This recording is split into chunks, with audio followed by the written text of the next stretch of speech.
राम कृष्ण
हरे रूप पाहता लोचने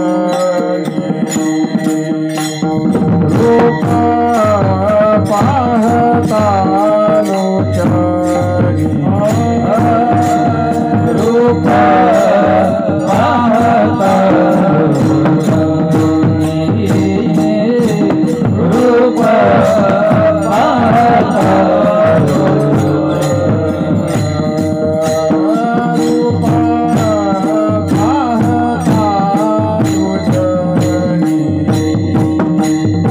रूप पाहता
विठ्ठल बरवा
दोहा माधव बरवा दोहा माधव बरवा दोहा विठ्ठल बरवा दोहा विठ्ठल बरवा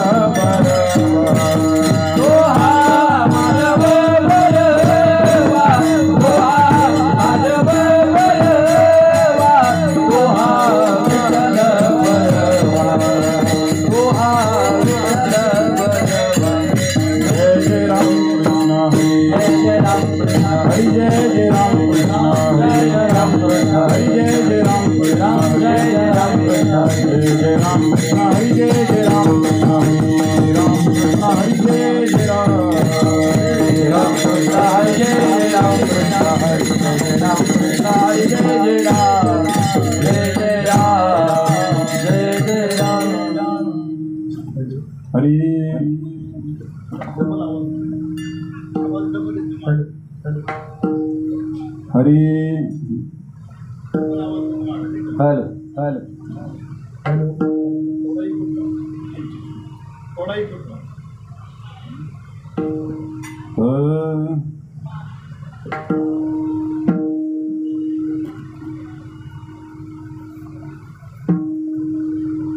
याच साठी केला होता टाहस याचसाठी केला होता अट्टहास याच साठी केला होता टाहस याचसाठी केला होता अट्टहास शेवटचा दिस गोड व्हावा शेवटचा दिस गोड व्हावा याचसाठी केला होता टाहस याचसाठी केला होता अट्टहास साठी केला होता टाहस याचसाठी केला होता अट्टहास शेवटचा दिस गोड व्हावा शेवटचा दिस गोड व्हावा हाताने शिंपीने पावलो विसावा हाताने शिंपीने पावलो विसावा शिंपीने पावलो विसावा हाताने शिंपीने पावलो विसावा या धावा दृष्टीया विठ्ठल्या धावा दृष्टीया विठ्ठल्या धावा दृष्टीया कवतुक वाटे झाली या कवतुक वाटे झाली या विचाची कवतुक वाटे झाली या कवतुक वाटे झाली या विचाची नाम मंगलाचे ते भोळे नाम मंगलाचे ते भोळे हाताने शिंपीने पावलो विसावा हाताने शिंपीने पावलो विसावा शिंपीने पावलो विसावा हाताने शिंपीने पावलो विसावा या धावा दृष्टीया विठ्ठल्या धावा दृष्टीया कामने मुक्ती परमी नोवरी कामने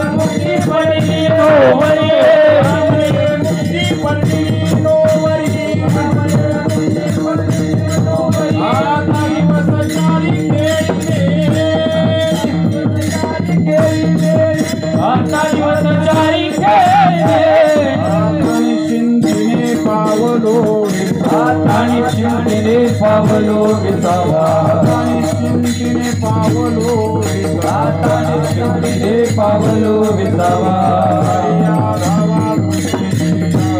चलिया धावा चलिया धावा चलिया धावा चलिया गोपाल कुमार गोपाल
डिले थोड़ा कमी केला तरी चालेल मिक्सरचा अंतर जास्त होते एक आणि शाईपुटीत थोडा आवाज द्या आतमध्ये थोडा वाढवा शाईपुडचा आवाज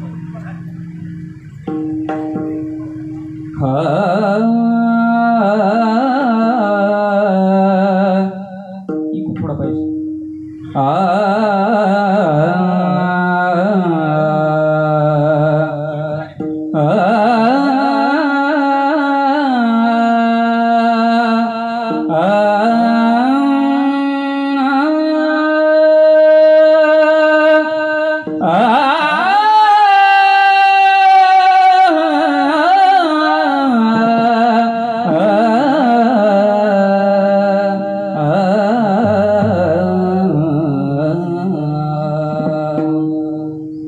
याजसाठी केला होता अट्टहास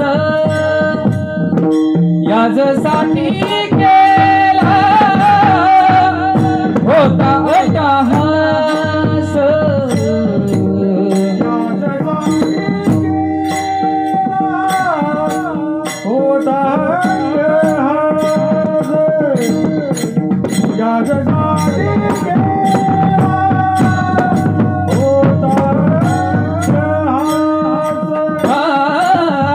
याजसाठी केला होता अट्टहास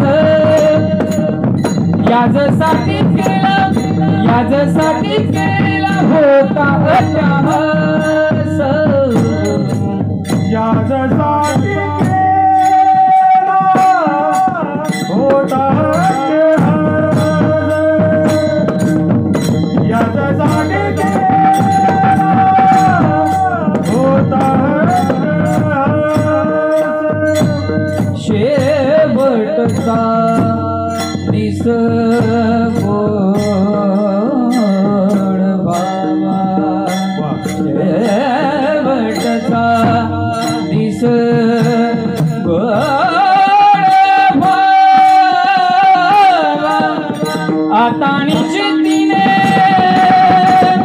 पावलो विसावा आता निश्चितीने पावलो विसावा विसावा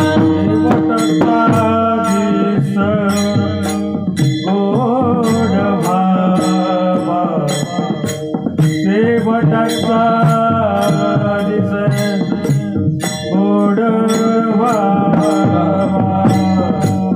आता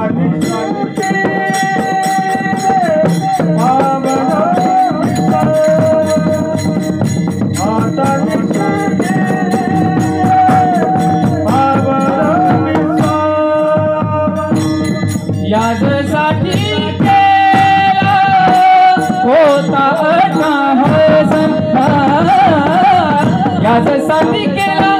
याजसाठी केला होता अट्टहास अट्टहास याजसाठी होता याजसाठी होता अट्टहास शेवटचा दिस गोड बाबा गोड बाबा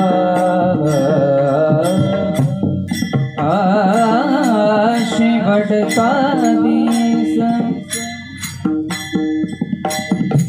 थोडा आवाज शेवटचा दिस गोड बाबा गोड बाबा आता निश्चितीने पावलो विसावा आता निश्चितीने पावलो विसावा शेवटचा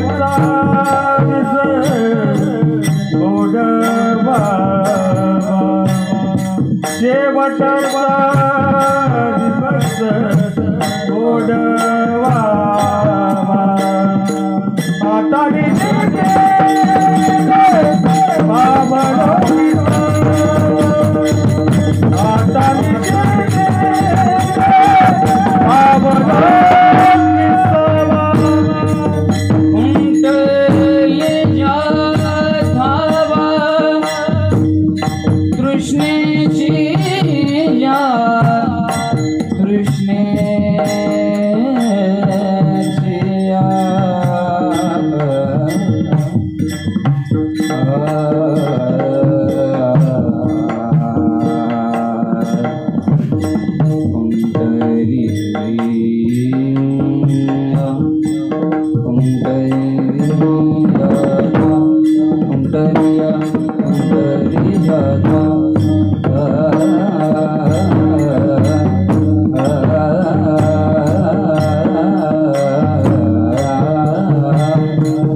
पंढरीनाथ भगवान की जय, ज्ञानेश्वर महाराज की जय, महाराज की जय, ज्ञानेश्वर भगवान की जय,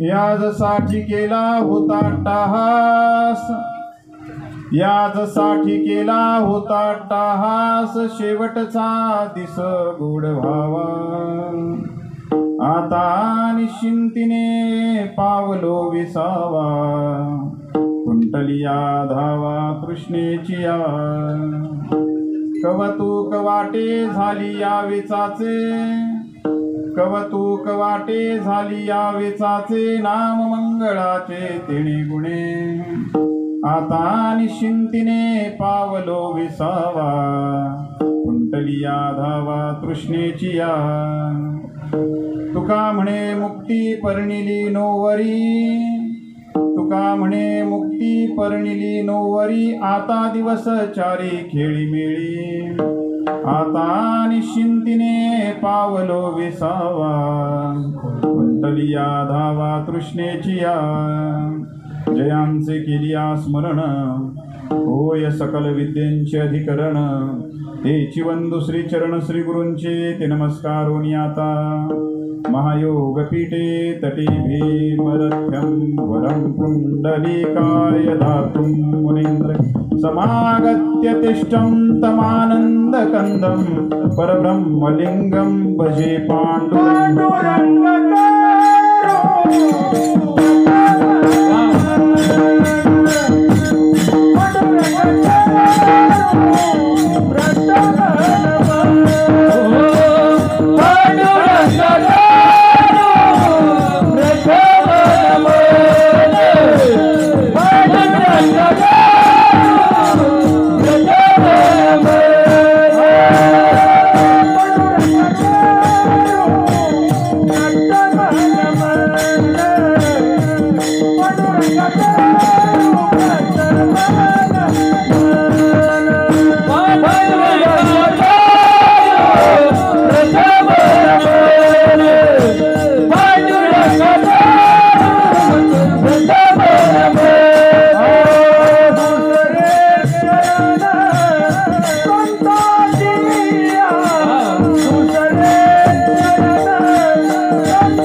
पांडुरंगा करू प्रथम नमन, दुसरे चरण संतांची या, त्यांच्या कृपादानी कथेचा विस्तार, बाबाजी सद्गुरु दास तुका, नमो विठ्ठला राजया पांडुरंगा, नमो रुक्मिणी माऊली ज्ञान गंगा, नमो पुंडलिका, नमो चंद्रभागा, नमस्कार माझा रुक्मिणी पांडुरंगा, जोडो निया करा चरणी ठेवी तो माथा, ठेवी तो माथा, माझे पंढरीनाथा, हा परसावे विनंती माझे पंढरीनाथा, जोडो निया करा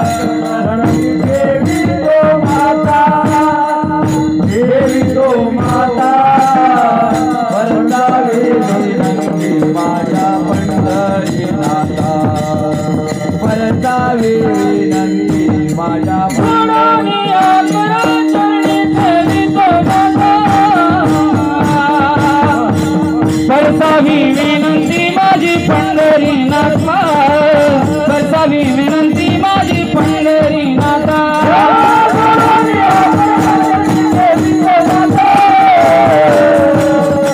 करसावी विनंती माझी पंढरीनाथा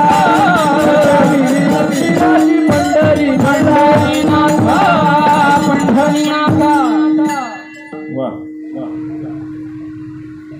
याच साठी केला होता टहास, याच साठी केला होता टहास, शेवटचा दिस गोड व्हावा, आता निश्चिंतीने पावलो विसावा, कुंटलिया धावा तृष्णेची या.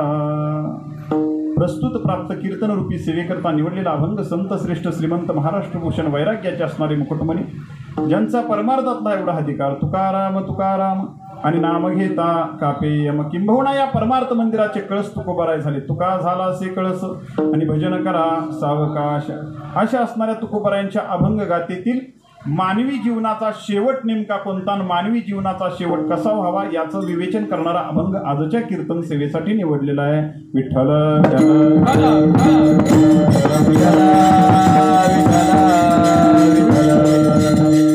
सेवेला प्रारंभ करण्यापूर्वी सेवेचा परिहार असा. आपल्या गावचे असणारे ज्येष्ठ नागरिक कैलासवासी प्रल्हाद खशाबा लाड बापूंच्या प्रथम पुण्यस्मरणाच्या निमित्तानं आजच्या हरिसंकीर्तन सेवेचं नियोजन संपूर्ण लाड परिवाराच्या वतीनं या ठिकाणी करण्यात आलं. खरं तर बापूंना 3 मुलं, थोरले प्रशांतराव म्हणजे सुनीलराव, दुसरे चंद्रकांतराव आणि तिसरे शशिकांतराव, आणि बापूंना असणारे बंधू 4 आणि त्यांचा सगळा एकत्रित असणारा परिवार, आणि या संपूर्ण परिवाराच्या वतीनं या कीर्तन सेवेचं आयोजन. बापूंना जाऊन आज 1 वर्ष झालं आणि आज 1 वर्षानंतर बापूंच्या अनंत आठवणी आपल्या हृदयामध्ये आपल्या मनामध्ये जाग्या झाल्या असतील. किंबहुना मी सांगत असतो की आजकाल माणसांना आठवण काढण्यासाठी सुद्धा वेळ राहिलेला नाही. अगदी सोपं करून सांगतो, फार अवघडत जात नाही. आपल्या रोजच्या जीवनातलं उदाहरण देतो. पूर्वीच्या काळी कठापूरचा जर विचार केला तर कठापूरमध्ये सुतक किती दिवसाचं पाळलं जायचं? किती दिवसाचं? 10 दिवसाचं सुतक पाळलं जायचं. आजची काय परिस्थिती आहे की किती दिवसावर आलेलं आहे? 3 दिवसावर आलेलं आहे आपली ॲडजस्टमेंट म्हणून. म्हणजे आपल्याला तेवढं थांबण्यासाठी आता वेळ राहिलेला नाही. अगदी आणखी सोपं करून सांगतो, बाहेरचं उदाहरण देत नाही, कीर्तनाच्या मंडपातलंच देतो. माणसांना इतका वेळ कमी आहे, तुम्ही उत्तर द्या लवकर. माणसं वर्ष श्राद्धाच्या कीर्तनासाठी उपस्थित किती वाजता राहतात? म्हणा की फुलं टाकायला नाही का? माझं सांगण्याचं म्हणणं एवढंच आहे की माणसांना वेळ राहिलेला नाही. परंतु अशाही स्थितीमध्ये आपले वडील गेल्यानंतर आज 1 वर्षानं का होईना बापूंचं वर्ष श्राद्ध हे हरिनाम संकीर्तनामध्ये झालं पाहिजे. अगदी बाहेरची परिस्थिती जर आपण पाहिली तर काल पाऊस पडत होता. मग मी रायबा सरकारनं विचारलं, म्हटलं पाऊस पडला तर काय करायचं? सर म्हटले मंडपाची व्यवस्था केलेली आहे, तुम्ही काही काळजी करू नका. एवढं असणारं बापूंच्या बद्दलची दृढनिष्ठा त्यांच्या 3ही मुलांनी, त्यांच्या कुटुंबियांनी, त्यांचे पुतणे असतील सर्वांनी या ठिकाणी आपल्या बापूंच्या स्मरणार्थ वर्ष श्राद्ध हरिनाम संकीर्तनानं संपन्न झालं पाहिजे ही असणारी भूमिका त्यांनी मनामध्ये घेतली आणि आज हा कार्यक्रम या ठिकाणी संपन्न होतोय. मला 2 महिन्यापूर्वी आमचे रायबा सरकार आणि विकास केंद्र यांचा फोन आला, सर अशा कीर्तन सेवेचं आयोजन आहे, आणि त्यांचे चिरंजीवी फोनवरती बोलले. आणि आज या ठिकाणी इतका सुंदर वारकरी संप्रदाय या ठिकाणी एकत्र झालेला आपल्याला दिसतोय. आणि महाराष्ट्रातील ख्यातनाम मृदंगाचारी हरिभक्तीपरायण रोहित महाराज टिपरे असतील, महाराष्ट्रातील ख्यातनाम गायनाचारी हरिभक्तीपरायण ऋषिकेश महाराज, हरिभक्तीपरायण चंद्रकांत शिंदे महाराज. जी लहान मुलं आपण बघताय ही कुठलीही वारकरी शिक्षण संस्था नाही, तर जरंडेश्वरच्या पायथ्याशी वसलेलं जामगाव, या जामगावची ही सर्व टाळकरी मंडळी आहेत. हरिभक्तीपरायण कृष्णात महाराज जाधव यांनी ही मुलं तयार केलेली आहेत, ते या ठिकाणी उपस्थित आहेत. आमचे विनेकरी दादा महाराज असतील, चोपदारसुद्धा आज या ठिकाणी उपस्थित आहेत. टाळकरी सर्व कठापूर भजनी मंडळ, मला वाटतं कठापूरचं भजनी मंडळ म्हणजे आपल्या सातारा जिल्ह्यात नाव काढणारं भजनी मंडळ असं एक नाव लौकिक कठापूरचं आहे. त्याचं वैशिष्ट्य असं आहे की एक ताली भजनी मंडळ, तुम्ही जर भजनाला बसला तर 4-4 तास सुद्धा उठणार नाही, इतक्या चांगल्या पद्धतीनं भजन या ठिकाणी होत असतं. आमचे संभाजी केंद्रे वगैरे सगळे असतील, सगळ्यांचा नामोल्लेख करत बसत नाही. उत्कृष्ट अशी साऊंड सिस्टीम आमच्या दादांनी लावलेली आहे आणि या कार्यक्रमाचं प्रक्षेपण पुन्हा पाहता यावं यासाठी विज्ञान तंत्रज्ञानाचा उपयोग या ठिकाणी आमचे करतायत कविराजजी पंडित. ते आज या कार्यक्रमाचं शूटिंग करतायत आणि या शूटिंग त्या ठिकाणी उपस्थित राहिले, त्यांचेही धन्यवाद व्यक्त करतो. सर्वांच्या चरणी नतमस्तक होतो आणि सेवेला सुरुवात. विठ्ठल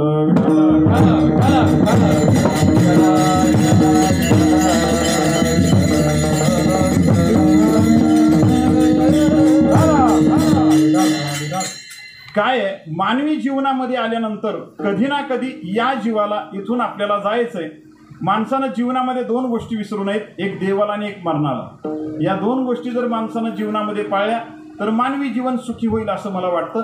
हे मी सांगत नाही, संतांनी सांगितलेलं आहे. 2 गोष्टी माणसानं विसरू नयेत. पहिली गोष्ट आहे देवाला विसरू नये आणि दुसरी गोष्ट आहे मरणाला विसरू नये. जर अगदीच जर कुणाला वाटलं की मी या पृथ्वी तणावरून काही जायला तयार नाही, किंबहुना मानवी जीवनाचं जर दुःख आपल्याला बघायचं असेल तर कधी कधी एखाद्या मोठ्या हॉस्पिटलला भेट द्या, ICUच्या चेंबरला भेट द्या. तुमच्या लक्षात येईल की मानवी जीवन किती क्षण भंगुर आहे. लक्षात घ्या. तुम्हा मला आजकाल असं वाटत असतं की हा पठ्ठ्या काही या पृथ्वी तलावरून हलणार नाही. जसा एखादा निवडून आल्यावर त्याला वाटतं ही खुर्ची काही सोडू नये, पण तसं होत नसतं. म्हणजे मी विनोदानं नेहमी सांगत असतो, कृतयुग, त्रेतायुग, द्वापारयुग आणि कलयुग या 4 युगामध्ये कृतयुगामध्ये मानवी जीवनाला आयुष्य होतं 1,00,000 वर्षाचं. तिथून 1 शून्य गेला, 1,00,000तला 1 शून्य गेला, आयुष्य राहिलं 10,000 वर्षाचं. त्रेतायुगामध्ये 10,000 वर्ष, द्वापार युगामध्ये त्यातला 1 शून्य गेला, राहिलं वर्ष 100 वर्षाचं आयुष्य आणि त्याच्यातला 1 शून्य गेला. आता कलयुग आहे. मी देवाला एकच विनंती करत असतो की बाबा देवा त्याच्यातला 1 शून्य घालवू नकोस, कारण 10 वर्षात फक्त 2च पंचवार्षिक होतात. नाही का, एवढ्यात काही जमायचं नाही. फक्त 10 वर्ष जर शिल्लक राहिली तर कसं आहे. नाही, मानवी जीवन असं आहे महाराज की मानवी जीवनामध्ये येऊन आम्ही काहीतरी सत्कर्म केलं पाहिजे. लक्षात घ्या, बापूंचं जर जीवन बघितलं तर 13 वर्ष बापूंनी मुंबईला मिलमध्ये काढली आणि 13 वर्षानंतर आपल्याला माहीत आहे की त्या काळामध्ये मुंबईच्या मिल बंद पडल्या किंबहुना काही अडचणी निर्माण झाल्या आणि बापू 13 वर्षानंतर कठापूरच्या भूमीमध्ये येऊन राहिले आणि कठापूरच्या भूमीमध्ये आल्यानंतर बापूंनी चांगल्या प्रकारे शेती करण्याचं ठरवलं. काय आहे, आता जमाना बदलला. पूर्वीच्या काळची एक म्हण होती बघा, उत्तम शेती, मध्यम व्यवसाय आणि कनिष्ठ नोकरी. पण आजकालचा नियमच बदलून गेला नाही का. नोकरी जर नसली तर पोरांचं फारच अवघड झालं. हे काही वेगळं सांगण्याची मी गरज नाही. लक्षात घ्या, एखादा जर बायोडाटा आला तर पहिलं काय विचारलं जातं, हां पोरगा कीर्तन करायचं. नाही नाही नाही, अहो काय सांगायचं. आम्हाला जर 32व्या वर्षी करायला लागलं तर बाकीच्यांचा सोडा.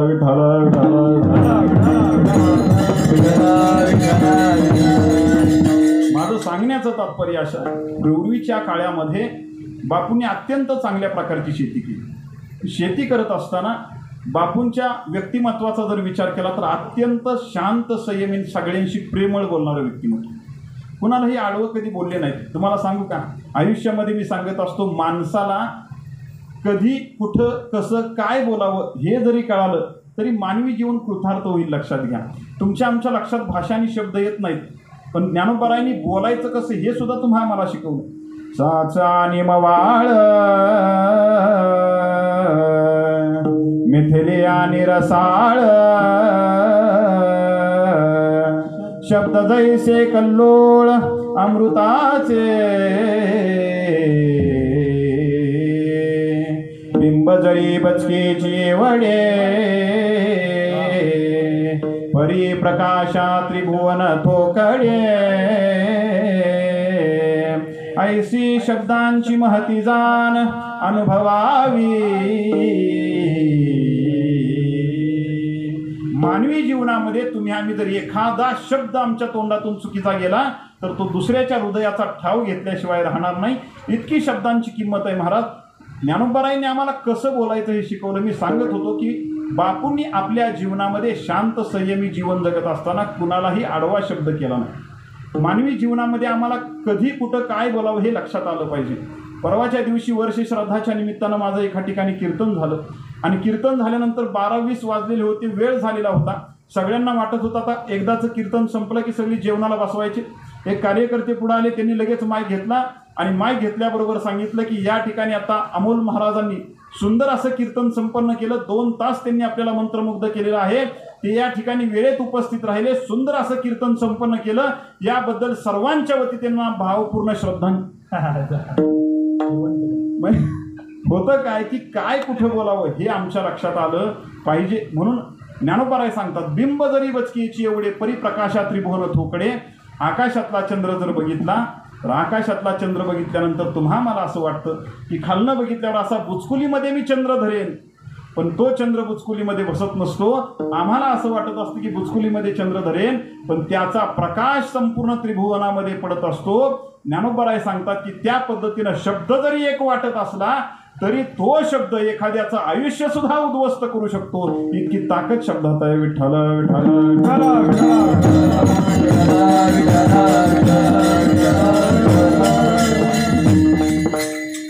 गंमत सांगू का? भाषेमध्ये फार मोठी गंमत आहे. एक उदाहरण सांगतो आणि पुढे निघतो. भाषेमध्ये फार मोठी गंमत आहे. वरवर आपल्याला असं वाटत असतं की शब्द सारखे आहेत, पण शब्द जरी सारखे असले तरी त्याचा अर्थ मात्र वेगळा असतो. मी 3 शब्द आपल्या पुढे मांडतो. चेहरा, चेहरा, मुखकमळ आणि थोबाड. चेहरा, मुखकमळ आणि थोबाड. वरवर पाहता तिन्हीचा अर्थ काय? एकच. तिन्हीचा अर्थ एकच आहे, परंतु तिन्ही शब्द हे वेगवेगळ्या ठिकाणी वेगवेगळ्या जागी बसतात. लक्षात घ्या. मग अगदी जर सांगायचं झालं तर चेहरा पाहायचा असतो, मुखकमळ निहाळायचं असतं आणि थोबाड फोडायचं असतं. नाही का? ही शब्दांची गंमत आहे. आणि म्हणून आम्ही आमच्या जीवनामध्ये जसं बापूंनी संयमी शांत जीवन जगलं आणि कुणालाही वाकडा शब्द आपल्या वाणीतून जाऊन दिला नाही, असं जीवन जगलं तर त्यांचं वर्ष श्राद्ध संपन्न होईल. विठ्ठल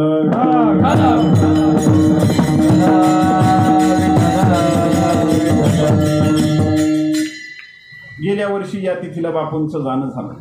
खरं तर प्रत्येक जन्माला आलेला व्यक्ती कधी ना कधी जाणार. ज्ञानोबाराय सांगतात, देहाची या गावा आलिया जन्म मृत्यूच्या सुहळिया ना म्हणू नये धनंजया जिया परी. जन्माला आलेल्या व्यक्तीच्या जीवनात 2 सोहळे पार पडतात. पहिला सोहळा आहे जन्माचा, जन्म मृत्यूच्या सोहळिया.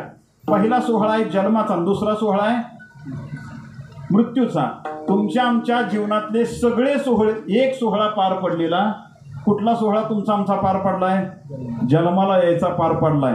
आणि दुसरा होण्याची शक्यता नाकारता नाही, होणारच आहे. नाही का? अजून किती आहे अवकाश अवकाश,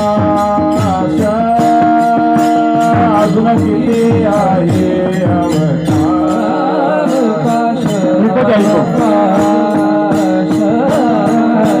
अजून किती आहे अवकाश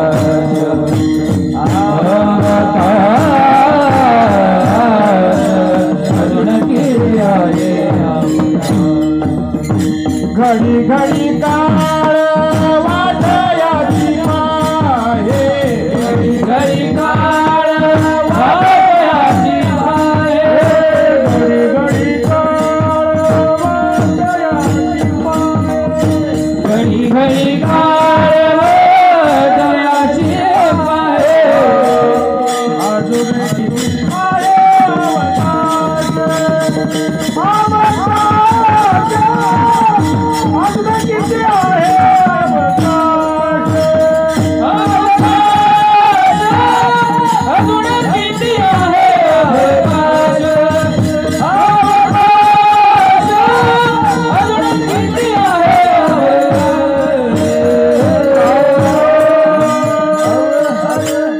तुमच्या आमच्या जीवनातला दुसरा सोहळा शिल्लक राहिलेला आहे. मग आमच्या हातात आता काय आहे? आमच्या हातामध्ये एकच आहे, अजून किती आहे अवकाश. अजून आमच्या हातामध्ये किती वेळ शिल्लक राहिलेला आहे हेच तुमच्या आमच्या हातामध्ये वाट बघण्याशिवाय दुसरा पर्याय राहिलेला नाही. महाराज लक्षात घ्या. आणि म्हणून मानवी जीवनामध्ये आल्यानंतर मी नेहमी सांगत असतो की या असणाऱ्या देहाला जन्माला घातल्यानंतर जसं कुठल्याही प्रोडक्शनवरती 2 तारखा असतात. कुठल्याही प्रोडक्शनवरती घ्या, कुठलंही बाजारातलं उत्पादन घ्या, त्याच्यावरती 2 तारखा असतात. पहिली तारीख कुठली असते? मॅन्युफॅक्चरिंग डेट, त्याला उत्पादन तिथी असं म्हणतात. आणि त्याच्या खाली दुसरी एक डेट असते, त्याला म्हणतात एक्सपायरी डेट. म्हणजे ते कधी निर्माण झालं आणि कधी संपणार आहे त्याची एक्सपायरी डेट हे त्याच्यावरती दिलेलं असतं. मी देवाला प्रार्थना करत असतो की देवा बरं झालं या प्रोडक्शनला फक्त एकच तारीख दिली, त्याला म्हणतात डेट ऑफ बर्थ. दुसरी जर दिली असती तर पठ्ठे काही कीर्तनाला बसलेच नसते.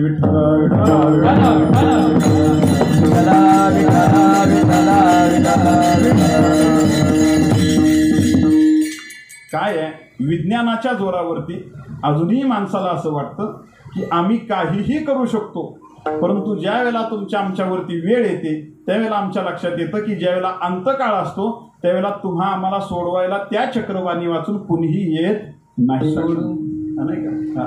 आणि म्हणून त्या अंतकाळ आणि तो शेवटचा दिवस चांगला झाला पाहिजे ही तुकोबारायांची तळमळ.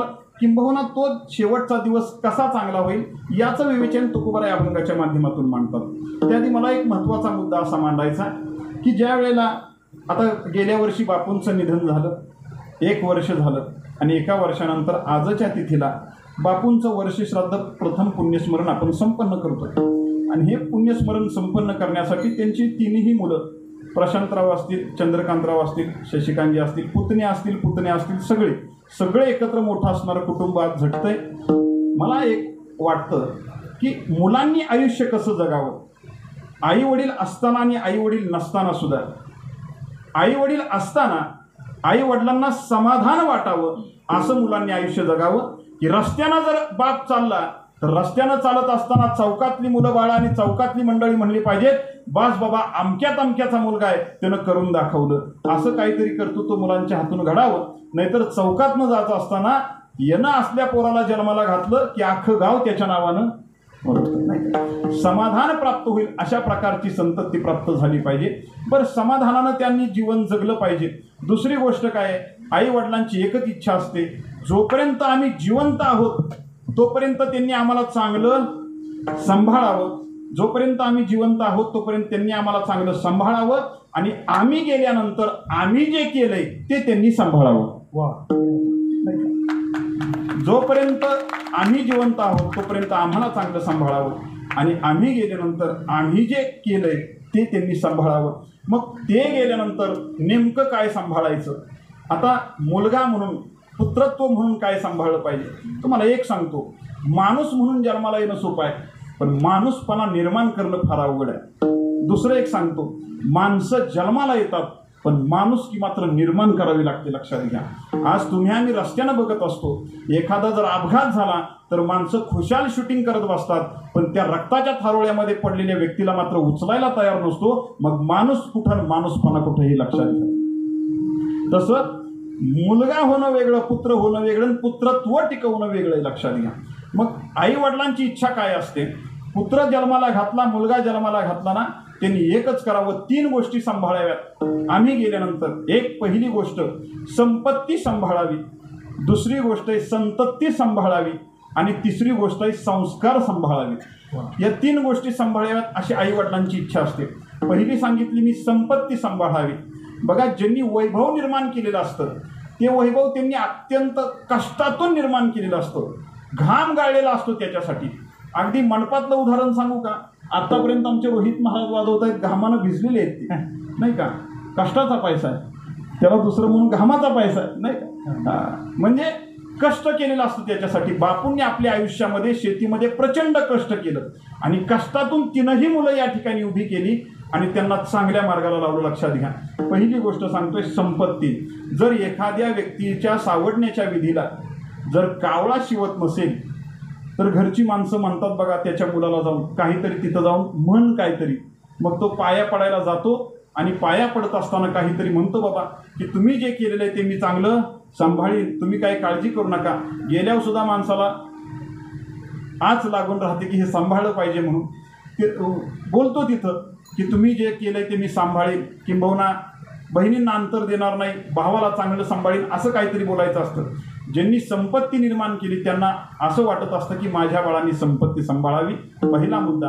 दुसरी गोष्ट आहे की या असणाऱ्या संपत्तीबरोबर त्यांनी चांगली संतती सुद्धा सांभाळावी. संतती सुद्धा सांभाळावी. अगदी विषयाला म्हणून थोडं सांगू का पिंडदान करायचं, का वर्षश्राद्ध संपन्न करायचं, कशासाठी पिंडदान करून वर्षश्राद्ध करत असताना हरिनाम संकीर्तन ठेवायचं, महत्वाचा मुद्दा ऐका. जर आमची सगळी परिस्थिती चांगली आहे तरी सुद्धा आमच्या जीवनामध्ये जर प्रचंड चारी बाजूनी संकट येत असतील तर आम्ही विचार करतो की सगळं माझं चांगलं आहे, बरं मी समाजामध्ये चांगलं काम सुद्धा करतो, मग माझ्या वाट्याला इतक्या हाल अपेष्टा का, संकट का? आणि म्हणून तुम्ही एखादी जन्मपत्रिका घेता आणि दाखवायला जाता आणि ते काका सांगतायत सगळं चांगलं आहे, पण पत्रिकेमध्ये पितृदोष दाखवतो. आणि पितृदोष काढण्यासाठी मग वेगवेगळे उपाय केले जातात. आणि मग संत महात्मे तुम्हाला दाखला देतात. काय देतात? आहा कटकट करीती पितर वंशी दुराचारी पुत्र झाला, पुत्र झाला, वंशी दुराचारी पुत्र झाला, पुत्र झाला, वंशी दुराचारी पुत्र झाला, पुत्र झाला, वंशी दुराचारी पुत्र झाला. आहा कटकट करीती पितर आणि वंशी दुराचारी पुत्र झाला. जर आपल्या खानदानामध्ये, जर आपल्या सगळ्या कुटुंबामध्ये जर एखादं पोरग दुराचारी निघालं तर 100% समजावं आपल्या असणाऱ्या पितरांचा दोष आपल्या घराला लागलेला आहे असं सांगितलं जातं. आणि म्हणून मी नेहमी सांगत असतो 3 देवता तुमच्या आमच्यावरती प्रसन्न असणं गरजेचं आहे. एक पहिली गोष्ट आहे, ग्रामदेवता प्रसन्न असली पाहिजे, कुलदेवता प्रसन्न असली पाहिजे आणि पितृदेवता प्रसन्न असली पाहिजे. का तर या 3 देवता प्रसन्न असल्या की आपला संसार सुद्धा चांगला होतो असं शास्त्र सांगतं. पहिली गोष्ट अशी आहे की ग्रामदेवता प्रसन्न असली पाहिजे. आणि म्हणून गावानं ज्यांना ज्यांना वर्षभर मंदिरामध्ये यायला मिळत नाही, वर्षभरामध्ये देवाचं दर्शन घ्यायला मिळत नाही, ग्रामदेवतेचं दर्शन घ्यायला मिळत नाही, त्यांची सोय म्हणून संपूर्ण गावामध्ये वर्षातनं एकदा कशाचं आयोजन केलं जातं? यात्रेचं आयोजन केलं जातं. ग्रामदेवताची यात्रा भरली जाते आणि त्यावेळेला मग आम्ही ग्रामदेवतेचं दर्शन घेतो आणि प्रार्थना करतो की वर्षभर जरी मला नाही यायला जमलं तरी सुद्धा देवा तुझा आशीर्वाद आमच्यावरती राहू दे. पहिली गोष्ट ग्रामदेवता प्रसन्न असली पाहिजे. दुसरी गोष्ट कुलदेवता प्रसन्न असली पाहिजे. आपल्याकडे लग्न झाल्यानंतर जोडपं पहिल्यांदा पाया पडायला कुठं? कुलदेवता, ज्याची जी कुलदेवता असेल तिकडं जातं. का तर पहिल्यांदा कुलदेवताचा आशीर्वाद घेऊन मग संसाराला सुरुवात. म्हणजे कुलदेवता प्रसन्न असली पाहिजे. आणि तिसरं, पितृदेवता प्रसन्न असली पाहिजे. आमचे जे पितर आहेत ते पितर जर शांत असतील तर त्यांचा आशीर्वाद आपल्याला राहतो आणि आमचा संसार सुखाचा होतो. विठ्ठल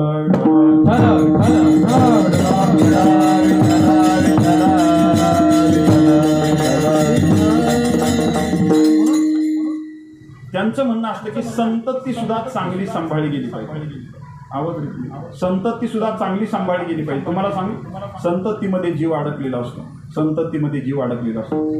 पुणे भागामध्ये माझं कीर्तन होतं आणि कीर्तनाला एक स्त्री 15-16 वर्षाचं मतिमंद असणारं बालक की ज्याच्या तोंडातून लाळ गळते आणि ते येऊन बसलेलं आहे, काही लक्षामध्ये येत नाही, कीर्तनाला बसलेलं येऊन आणि मध्ये आधी ते ओरडायचं, विक्षेप व्हायचा कीर्तनाला.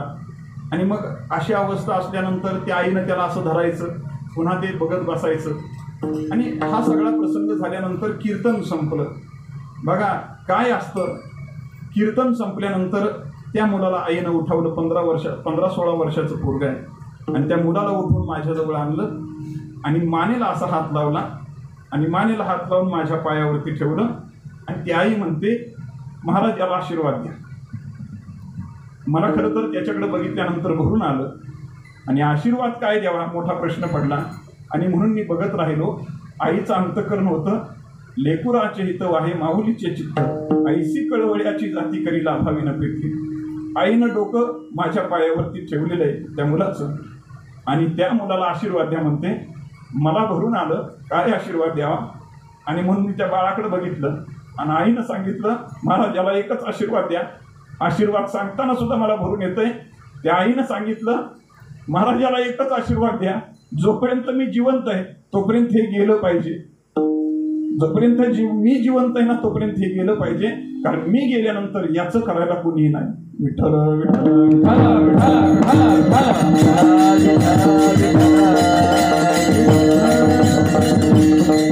आणि म्हणून मी सांगतो, संपत्तीमध्ये जीव अडकलेला असतो. एक पहिली गोष्ट संपत्ती सांभाळावी, दुसरी गोष्ट संतती सांभाळावी, आणि तिसरी अत्यंत महत्त्वाची गोष्ट की संस्कार सुद्धा सांभाळावेत.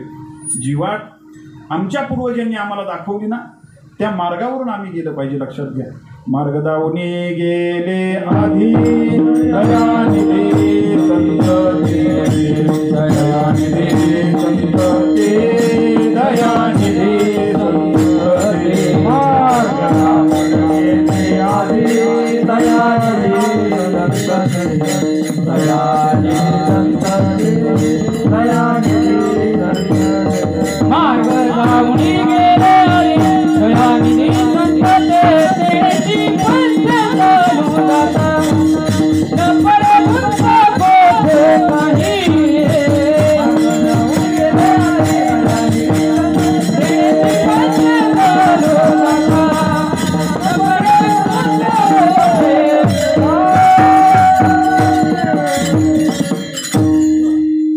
मार्ग दावणी गेले आधी दयानिधी संतते. ज्या ज्या कुटुंबामध्ये चांगला मार्ग दाखवला गेला त्या पूर्वजांच्या मार्गावर तुम्ही आम्ही जाणं गरजेचं आहे. जे जे चांगले संस्कार दिले गेले, बऱ्याच कुटुंबामध्ये आता संस्कारांची वाताहत झालेली दिसते. मला एक उदाहरण आठवतं, आई वडील आणि एक लहान मुलगा घरामध्ये, आणि ज्या म्हाताऱ्या वृद्ध व्यक्तीची पत्नी वारलेली आहे, पॅरालिसिसचा अटॅक आला, आणि अटॅक आल्यानंतर एका जागेवरती बसणं झालं, हलता येईना उठता येईना. बरं, हे नोकरदार कामाला जायचे, पत्नी घरामध्ये एकटी. शेवटी सगळं करत असताना वैतागली आणि किती वेळा वर खाली करायचं दुसऱ्या मजल्यावरती ठेवलेलं होतं. म्हणून त्यांनी त्या काळामध्ये जर काय लागलं तर हाक मारण्यापेक्षा हाक मारायलाही अवसान राहिलं नव्हतं. म्हणून त्यांच्या त्या म्हाताऱ्याच्या शेजारी एक घंटी बांधली गेली, आणि जर काय मागायचं असेल तर घंटी वाजवली जायची. आणि अशी सवय तिथं त्या घराला लागली, घंटी वाजवायची काय मागायचं असेल तर. आणि मग काय पाणी मागायचं असेल तर घंटी वाजवली जायची, जेवण मागायचं असेल तर घंटी वाजवली जायची. आणि अंतकाळ जवळ आला, आणि अंतकाळाच्या शेवटच्या टप्प्यामध्ये प्राण निघून गेले. सगळा दशक्रियाविधी वगैरे सगळं झालं, आणि सगळं झाल्यानंतर त्या असणाऱ्या खोलीमध्ये जी घंटा बांधलेली होती ती घंटा कुठं गेली काही लक्षात येईना. आणि म्हणून या नवरा बायकोनं घरामध्ये शोधायला सुरुवात केली की ही घरातली घंटी कुठं गेली, घरातली घंटी कुठं गेली, इकडं तिकडं विचारायला सुरुवात केली. आणि मुलाच्या खोलीमध्ये आले, मुलाच्या खोलीमध्ये शोधायला सुरुवात केल्यानंतर ही मोठी जी घंटा होती ती मुलाच्या असणाऱ्या खोलीमध्ये सापडली. मुलाच्या खोलीमध्ये ती घंटी सापडल्यानंतर मुलाला विचारलं, अरे बाबा त्या खोलीतली घंटी तू तुझ्या खोलीमध्ये कशाला आणून ठेवलीस? त्यावेळेला मुलानं उत्तर दिलं, बाबा म्हणले ही भंगारमध्ये देण्यापेक्षा तुम्ही म्हातारे झाल्यावर तुमच्यासाठी नवीन कुठनं आणू, तुमच्यासाठी नवीन कुठनं आणू. मुलं ही अनुकरण प्रिय असतात. जसं तुम्ही वागाल तशा पद्धतीचं अनुकरण त्यांच्याकडून होत असतं, आणि म्हणून ते संस्कार दिले गेले पाहिजेत. लक्षात घ्या. मी तिसरा मुद्दा सांगतोय की संस्कार सुद्धा पाळला गेला पाहिजे. काय झालं, दोन मुलं एका व्यक्तीला, पण म्हातारं एवढं खडूस होतं, ग्रामीण भाषेमध्ये जर सांगायचं झालं तर रस्त्यानं जर माणसं निघाली आणि रस्त्यानं जात असताना सुद्धा म्हातारं शिवे दिल्याशिवाय त्या माणसांना काही पुढे जाऊन देत नव्हतं. शिवे द्यायचं, अगदी आयुष्यभर त्यानं शिव्याच द्यायचं काम केलं महाराज. लक्षात घ्या, दुसरं काही नाही. भगवंताचं नामचिंतन तोंडामध्ये आलं नाही, आणि एक दिवस निसर्ग नियमाप्रमाणे म्हातारं निघून गेलं. निघून गेल्यानंतर शेवटची इच्छा फक्त त्या म्हाताऱ्यानं व्यक्त केली की मी गेल्यानंतर मला माणसांनी चांगलं म्हणलं. आता कसं शक्य आहे महाराज?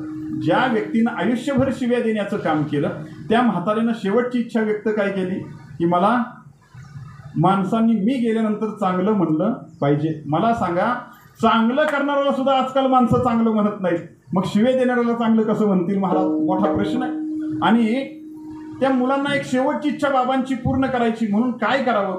आणि म्हणून ठीक आहे म्हटले, ते गेलेत ना आता. त्यांच्या वर्ष श्राद्धाच्या निमित्तानं 7 दिवस त्यांनी सप्ताह केला. 7 दिवस सप्ताह केला, मोठा सप्ताह केला. 7 दिवस सप्ताह झाल्यानंतर माणसं एवढंच म्हणायची, बापानं शिवे दिले पण पोरं मात्र चांगलं निघाली, पोरांनी सप्ताह केला. बापाचं नाव राहिलं बाजूला, नाही का? पोरांना वाटायचं वडिलांच्यासाठी सगळं केलं आणि आम्हालाच आमचंच नाव निघतंय म्हटले.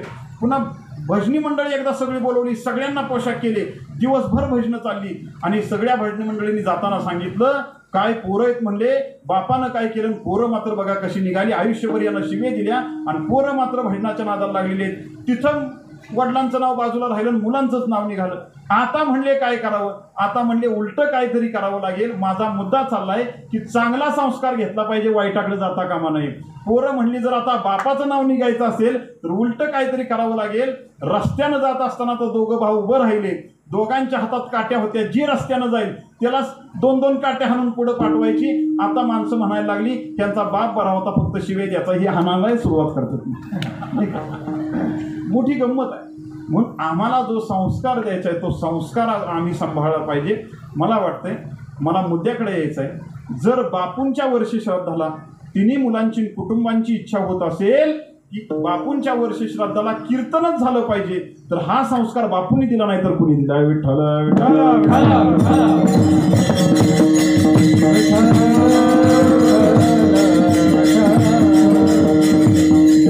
आणि म्हणून आयुष्यभर माणसानं मानवी देहामध्ये आले ना, तर मानवी देहामध्ये आल्यानंतर मी 2 गोष्टी सांगितल्या, मरण विसरायचं नाही आणि दुसरी गोष्ट देवाला विसरायचं नाही.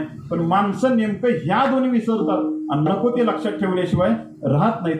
आणि म्हणून मानवी जीवनामध्ये जन्माला आल्यानंतर आम्ही काय केलं पाहिजे, तर याची देही घडे देवाचे भजन आणि अनेक हे ज्ञान नाही कुठे. का तर या असणाऱ्या देहाचा क्षणभर सुद्धा भरवसा राहिलेला क्षणभंगूर नाही भरवसा, क्षणभंगूर नाही भरवसा, भारे सावध थोडा मायाचा, काही नसले मग गळा पडला फासा, राम राम हुशार थोडा है वळसागा, राम राम स्मराने,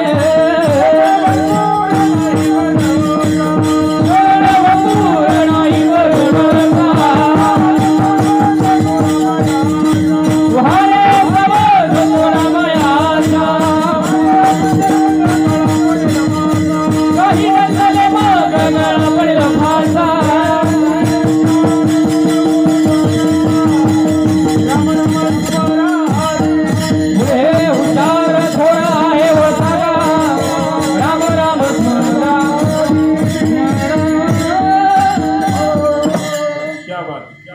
क्षणभंगूर नाही भरवसा. क्षणभंगूर सुद्धा भरवसा राहिलेला नाही.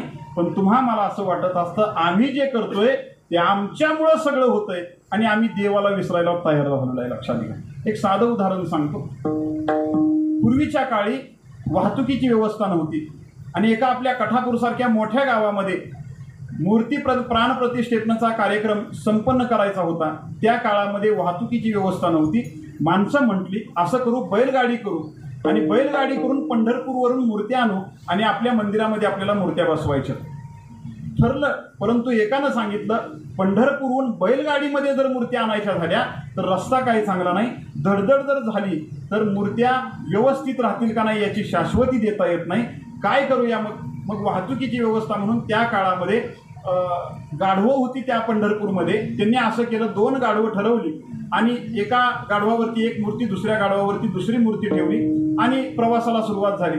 आणि जसा हा प्रवास कोरेगावपर्यंत आला, कोरेगावच्या चौकामध्ये माणसं स्वागताला उभी झाली आणि स्वागताला उभी झाल्यानंतर तुम्हाला माहिती आता गणपती काल परवा बसले, जनगणपती आणला त्याचे पायपूजन केलं जातं. तसं कोरेगावच्या चौकामध्ये जशी ही 2 आली तसं पायपूजनाला सुरुवात झाली. कुणाच्या? गाढवाची. नाही का? पाय पूजले गेले, बुक्का लावला गेला कुणाला? हार घातला गेला कुणाला? असं जसं झालं तसं गाढवाला वाटलं की ह्या पठ्ठ्याचा नाद करायचा नाही. असं कुणाला वाटलं? गाढवाला. नाही का? कुठपर्यंत वाटतंय ते आपण बघूया आता. नाही का? तिथनं पुढं आले. जसं कोरेगावचा चौक ओलांडला तसं येताना आपली वाडी लागते. कुठली?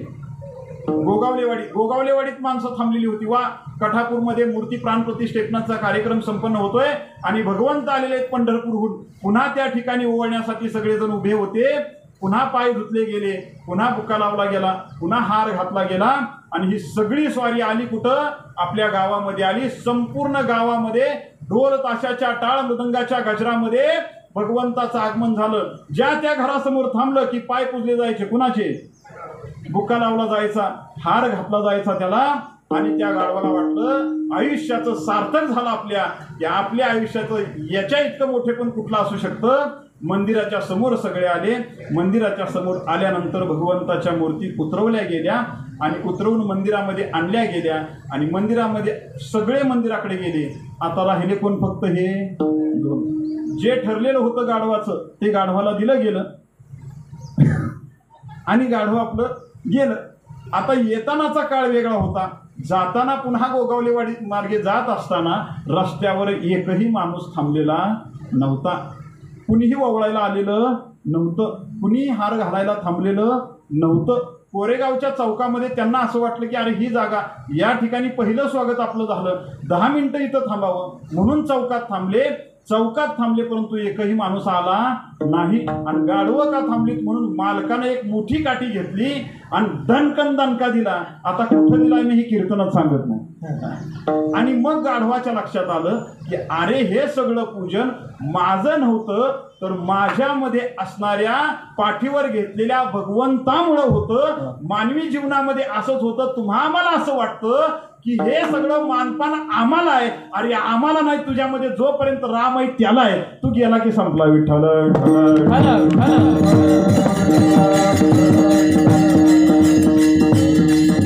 एक सांगू का तुम्हाला? मी नेहमी कीर्तनामध्ये सांगत असतो माऊलींची ओवी. म्या बोलविल्या वेदू बोले, म्या चालविल्या सूर्य चाले, म्या हलविल्या प्राणू हाले, जे जगात चाळीता. नाही का? चाले हे शरीर कोणाची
कोणाची असते कोण बोलवितो हरवीन. नाही का?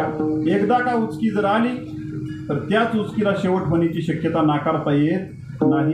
आणि म्हणून आता तरी पुढे हाची उपदेश आणि नका करू नाश आयुष्याचा. मानवी जीवनामध्ये आल्यानंतर मानवी जीवनाचा जर शेवट चांगला व्हायचा असेल, शेवटचा दिवस जर चांगला व्हायचा असेल तर आमच्या मुखामध्ये भगवंताचं नाम आणि अंतःकरणामध्ये भगवंताची भक्ती जर निर्माण झाली तर आमचा शेवटचा दिवस चांगला होण्यासाठी हाच अट्टाहास आम्ही केला अभंगाच्या पहिल्या.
शेवटचा दिवस जर चांगला व्हायचा असेल, याच्यासाठी केला होता अट्टहास.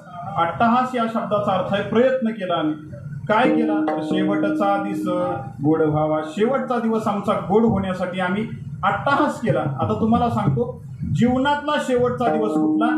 आध्यात्मिक अर्थानं अर्थ वेगळा आहे आणि व्यावहारिक दृष्टीनं अर्थ वेगळा आहे. तुम्हा मला असं वाटतं की ज्या दिवशी या देहातून जीव निघून गेला तो शेवटचा दिवस. आणि आध्यात्मिक अर्थ असा आहे की ज्या वेळेला या जीवाची अवस्था अशी होईल, सुखी संतोषानं यावे, दुःखी विषादानं मानावे, लाभालाभन मानावे मना माझी, अशी अवस्था ज्या वेळेला या जीवाची होईल, म्हणजे या जीवाचं जीवपण ज्या वेळेला नष्ट होईल त्यावेळेला त्याची अवस्था तिथपर्यंत पोहोचेल. याला म्हणायचं शेवटचा दिवस गोड व्हावा. आता फार काय अवघडात शिरत बसत नाही, चला पुढं. मग व्यावहारिक जीवनामध्ये सामान्य माणसाचं वर्षश्राद्ध का संपन्न केलं जातं? साधू महात्म्यांचं वर्षश्राद्ध संपन्न केलं जात नाही. थोडं खोलातलं बोलतो, चांगलं ऐकताय म्हणून. या मानवी देहातून ज्या वेळेला जीव निघून जात असतो त्यावेळेला या मानवी देहाला 9 छिद्र आहेत किंवा 9 द्वार आहेत.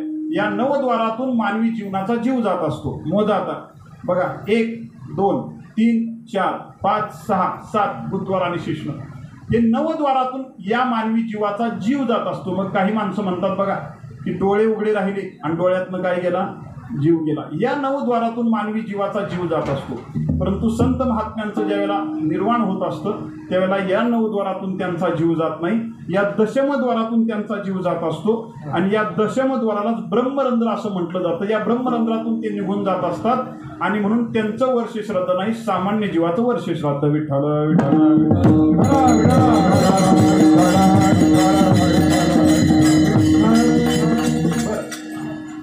हे वर्षश्राद्ध मुलांनीच का संपन्न करायचं याचं विवेचन थोडं ऐका. नाहीतर वर्षश्राद्धाचं कीर्तन संपून जातं, वर्षश्राद्ध का करायचं हेच नेमकं लक्षात येत नाही. मुलांनीच वर्षश्राद्ध का संपन्न करायचं? जोपर्यंत ते गृहस्थाश्रम आईवडिलांनी स्वीकारलेला नसतो त्यावेळेला तोपर्यंत त्यांनी कडकडीत ब्रह्मचर्य पत्करलेलं असतं, ब्रह्मचर्य व्रताचं पालन केलेलं असतं. आणि ज्या वेळेला ते विवाह करतात आणि तुमचा आमचा जन्म व्हावा यासाठी दृढ इच्छा मनामध्ये धरतात त्यावेळेला ब्रह्मचर्य व्रताचं खंडन होतं आणि ते गृहस्थाश्रमामध्ये प्रवेश करतात. आणि तुमचा आमचा जन्म व्हावा यासाठी ब्रह्मचर्य व्रताचं त्यांनी खंडन केलेलं असतं. ती झालेली हानी भरून काढण्यासाठी ते गेल्यानंतर वर्ष श्राद्धाला पिंडदान करावं लागतं आणि ती हानी भरून काढावी लागते. विठ्ठल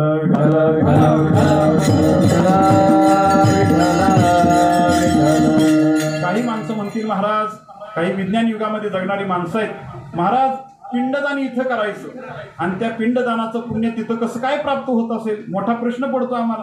काही विज्ञानवादी माणसं प्रश्न विचारणारे आहेत ना, महाराज पिंडदान इथं करायचं आणि त्या पिंडदानाचं पुण्य त्या जीवात्म्याला तिथं कसं काय प्राप्त होत असेल. बऱ्याच वेळेला काय झालंय, माणसांच्या परमार्थावर शंका जास्त. आणि याच्या पुढे सांगू का, परमार्थाची काळजी कुणाला? परमार्थ न करणाऱ्यांना परमार्थ करणाऱ्यांची लई काळजी, नाही का? कसं कसं होत असेल, नाही का? काय आहे, पण आम्हाला काही उदाहरणं, माझ्याकडे वेळ फार कमी आहे म्हणून तुम्हाला सांगून जातो की काही वैज्ञानिक उदाहरणं मी तुम्हाला 2 मिनिटांमध्ये सांगेन, पुढे जातो. आम्ही शाळेमध्ये सुद्धा मुलांना शिकवत असतो की 1 2 3 हा आकड्यांचा शोध 18व्या शतकात लागला, गणित तज्ज्ञांनी लावला. अरे कधीतरी आम्ही हरिपाठ वाचला पाहिजे ना, हरिपाठातलं प्रमाण लक्षात घेतलं. 7 5 3 7 5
हरि मुखे मना हरि मुखे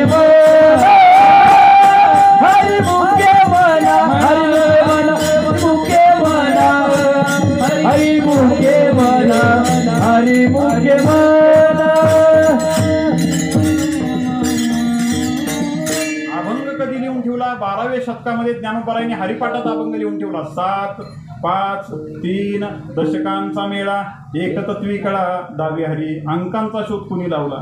कधीतरी आम्ही विचार केला पाहिजे. काय होतं, आम्ही धोतर घालून आलो की माणसांना वाटतं यांना फार काय कळत नसावं, नाही का. ज्ञानोबारायांची एक ओवी, उपजे ते नासे नासिले ते पुनरपी दिसे, हे घटिका यंत्र जैसे परिभ्रमेगा.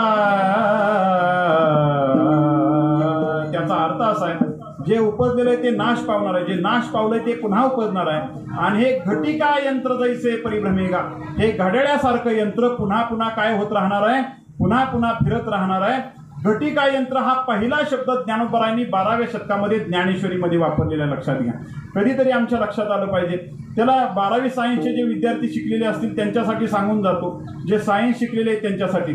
त्याला सायन्समध्ये एक लॉ ऑफ एनर्जी कॉन्झर्वेशन, ऊर्जा अक्षयतेचा नियम असं म्हटलं जातं. Energy neither be created nor be destroy, it is transfer one form to another form. ऊर्जा कधीच नष्ट होत नाही, ती फक्त एका अवतारातून दुसऱ्या अवतारामध्ये रूपांतरित होत असते.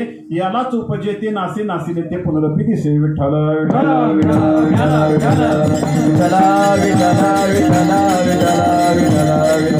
आणखी सोपं करून सांगू का, 12वी सायन्स शिकलेल्या विद्यार्थ्यांना माहित असेल.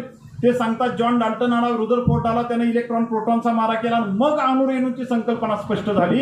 हे आम्ही सांगतो की 18व्या शतकामध्ये घडलं.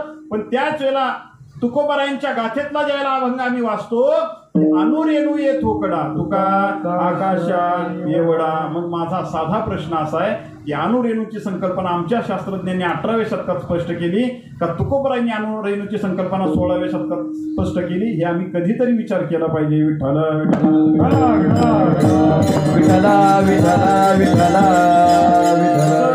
काही माणसं मला विचारतात, महाराज पिंडदान इथं करायचं आणि इथं केलेलं पिंडदान, त्या पिंडदानाचं पुण्य त्या जीवात्म्याला कसं काय पोहोचवत असेल? माझा अत्यंत आवडीचा दृष्टांत सांगतो, समारोपाकडे येतो 10 मिनिटांमध्ये.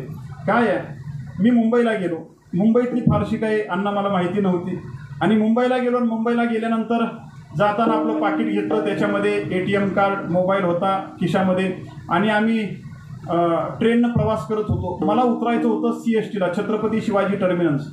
त्याला VT स्टेशन असं म्हणतात त्या काळातलं. आणि त्या ठिकाणी उतरायचं होतं. परंतु मला असं वाटलं की आपण कुठंतरी चुकीन, म्हणून ज्या ठिकाणी जास्त गर्दी उतरल तिथं उतरायचं असा मी मनाशी निश्चय केला. बरं, ट्रेन किती मिनटं थांबते आपल्याला माहिती आहे, फार तर अर्धा मिनटं किंवा 1 मिनटं. मी मनाशी ठरवलं की आता उतरायचं आपल्याला आणि मी उतरलो. उतरल्यानंतर माझ्या समोर बोर्ड आला, ठाणे जंक्शन. म्हणजे माझं उतरायचं स्टेशन चुकलेलं होतं. आता काय करायचं? मी शेजारी एक हॉटेल होतं आणि हॉटेलच्या तिथं गेलो. 20 रुपयाची नोट दिली, त्यांना सांगितलं पिण्याचं पाणी द्या आणि त्यांनी पिण्याच्या पाण्याची बाटली दिली. मी पाणी पिलं आणि त्यांना विचारलं की म्हटलं, अहो मला VT स्टेशनला जायचं आहे, CSTला कुठं जावं लागेल? ते म्हणले प्लॅटफॉर्म क्रमांक 3 वरती जावा, तिथं लोकल लागेल आणि तिथं जाऊन उभे राहा म्हटले तुम्ही. आणि फार काही गडबड करू नका, डबा आला की त्याच्या समोर फक्त उभं राहा, फार काही चालायची गरज. मी म्हटलं, अहो असं कसं, चालत तर गेलं पाहिजे डब्यात, तुम्हाला चालायची गरजच लागणार नाही म्हटले. तुम्ही तिथं जाऊन फक्त उभं राहा. कारण मुंबईमध्ये इतकी गर्दी, प्रचंड गर्दी. मी प्लॅटफॉर्म क्रमांक 3 वरती जाण्यात निघालो. तेवढ्यामध्ये उजव्या हाताला मी बघितलं की ATMचं मशीन होतं. माझ्या खिशामध्ये फक्त 1000-1500 शिल्लक होते. मी ATM कार्ड घेतलं, ATM कार्डच्या माध्यमातून पैसे काढले, पैसे पाकिटमध्ये ठेवले, ATM कार्ड आणि मोबाईल वरच्या खिशामध्ये ठेवला आणि ट्रेन आली. ट्रेनमध्ये मला चालावं लागलं नाही. प्रचंड गर्दीच्या लोंढ्यात मी आतमध्ये गेलो. मुंबईमध्ये इतकी गर्दी की वैकुंठवासी बाबा महाराज इंगळे सांगायचे, इतकी गर्दी लोकलला मुंबईच्या की मुंबईतली कुत्री सुद्धा आडवं शेपूट हलवत नाहीत, उभं हलवतात, का तर कुणाला तरी लागल म्हणून. एवढी गर्दी मुंबईमध्ये. मी त्या लोकलमध्ये जाऊन बसलो. त्या एका बिचाऱ्याला विचारलं, मला VT स्टेशनला जायचंय. त्यानं सांगितलं जावं. म्हटले काय हरकत नाही. आणि VT स्टेशनला आल्याबरोबर मी उतरलो. इतकी प्रचंड गर्दी होती. त्या गर्दीमध्ये उतरत असताना उतरलो मी ट्रेनमधून आणि उतरल्यानंतर लक्षात आलं की आता टॅक्सीकडे जायचंय आणि म्हणून टॅक्सीला पैसे द्यावे लागतील. म्हणून मी खिशात हात घातला. जसा खिशात हात घातला तसा आमचा खिशातून हात खाली. मुंबईच्या कलाकारांनी त्यांची कला दाखवलेली होती. आमचं पाकिट मारलेलं होतं. 1ही रुपया आता खिशामध्ये नाही. माझ्या लक्षात आलं ATM तरी खिशात आहे, पण ATM मधले सगळे पैसे काढले होते, फक्त 500 रुपये राहिले होते. काय करावं मोठा प्रश्न पडला. मोबाईल होता. मी घरी भावाला फोन केला की बाबा रे 1ही रुपया खिशात नाही, मुंबईला आलेलो आहे, आता काय करावं. त्यानं सांगितलं काही काळजी करू नकोस, मी आत्ता 10 मिनिटांमध्ये कोरेगावला जातो. त्यानं कपाटातनं 10,000 रुपये घेतले, कोरेगावच्या स्टेट बँकेमध्ये गेला. कोरेगावच्या स्टेट बँकेमध्ये माझ्या खात्यावर माझ्या नावावर 10,000 रुपये भरले. जसे 10,000 रुपये कोरेगावात भरले तसा टंकन मला मेसेज आला, जसा तुम्हाला लाडक्या बहिणीचा येतो तसा. असा डायरेक्ट मेसेज आल्याबरोबर मी बघितलं की माझ्या अकाउंटवरती 10,000 रुपये जमा झालेले होते. माझ्या आता एका प्रश्नाचं उत्तर द्या. माझ्या भावानं पैसे भरले कुठं? कोरेगावच्या स्टेट बँकेत. कोरेगावच्या स्टेट बँकेत भरलेले पैसे मला मिळाले कुठं? मुंबईत. कोरेगावच्या स्टेट बँकेत भरलेले पैसे जर मला मुंबईत मिळत असतील तर इथं केलेल्या पिंडदानाचं पुण्य तिथं का बरं मिळत नसेल? विठ्ठल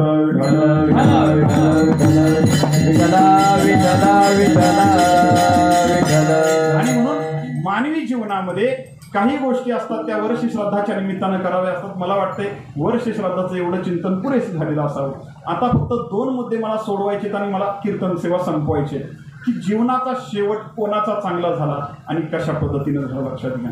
तुम्हाला सांगतो, ज्यावेळेला प्रभू रामचंद्रांच्या सीतेचं हरण केलं गेलं रावणाकडून आणि हरण केलं गेल्यानंतर प्रभू रामचंद्र शोधत फिरतात सीतेला की आता सीता शोध करायची आहे.